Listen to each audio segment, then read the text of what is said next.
Ohio's U.S. Senate candidates took to the stage in a heated town hall last night hosted by Fox News. Representative Tim Ryan and J.D. Vance addressed questions on inflation, the economy, immigration, abortion rights, and the recent attack on House Speaker Nancy Pelosi's husband, Paul Pelosi.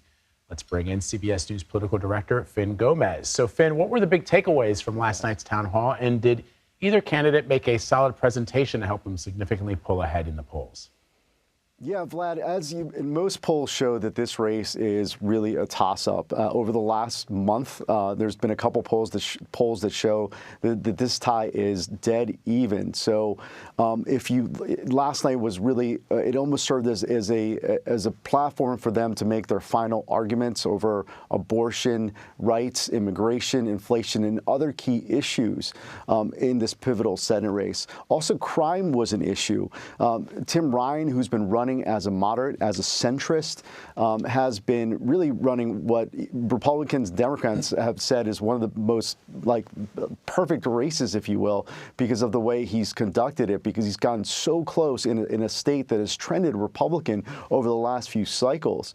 Ryan, frankly, is one of the few Democratic candidates that we have seen to participate in these Fox News town halls. It's primarily just the Republican candidates, again, because he's trying to appeal to the Republican voter in Ohio.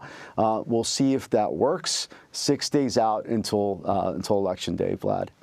Okay, let's turn to North Carolina then and the Senate race there. The state has not elected a Democrat to the office in more than 10 years, but former Chief Justice of the North Carolina Supreme Court, Terry Beasley, is giving the GOP a run for its money. What does she need to do to turn that state blue? And what do Republicans need to do to keep that seat? Anne-Marie, this is as close as you can probably get. This is essentially North Carolina is a 50-50 state, and it hasn't been getting a ton of attention if you compare it to Georgia and Pennsylvania and even Ohio and some of these other states. But it is somewhat of a sleeper. In the last month, however, we have seen a little bit of a trend towards the Republican in this race, Ted Budd, as the climate overall politically has changed a little bit. But in the state of North Carolina, Beasley has also been running a very strong campaign, really keeping the focus localized. Two of the main issues there, aside from the economy, which I just mentioned, is also abortion rights that has helped fuel her. She's also someone with a law enforcement background.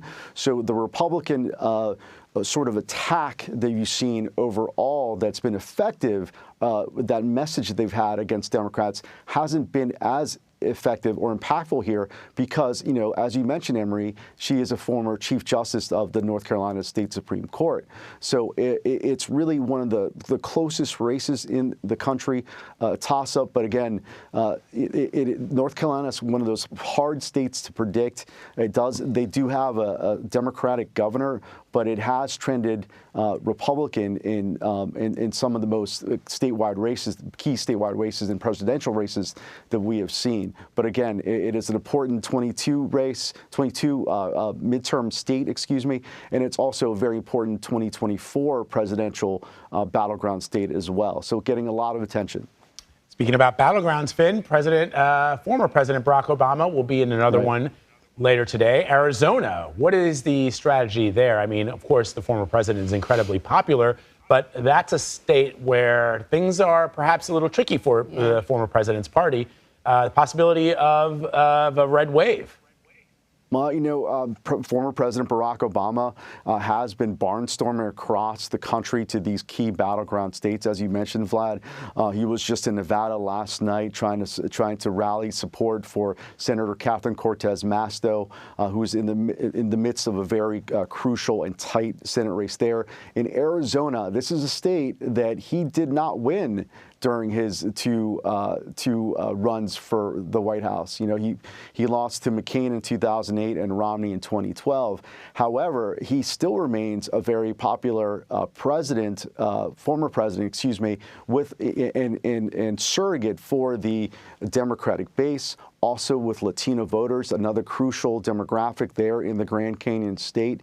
And this is also a race where Senator Mark Kelly, the incumbent Democrat, and Katie Hobbs, the Democrat running for governor, are running, pretty neck and neck with their Republican counterparts. So if Obama's impact here is to drive the vote out, Democrats welcome that. And so he could have an impact. Let's see, though. 6 days out, there's a lot of important key issues that sort of intersect here in Arizona, including immigration, crime, and other issues that we've been discussing the whole cycle.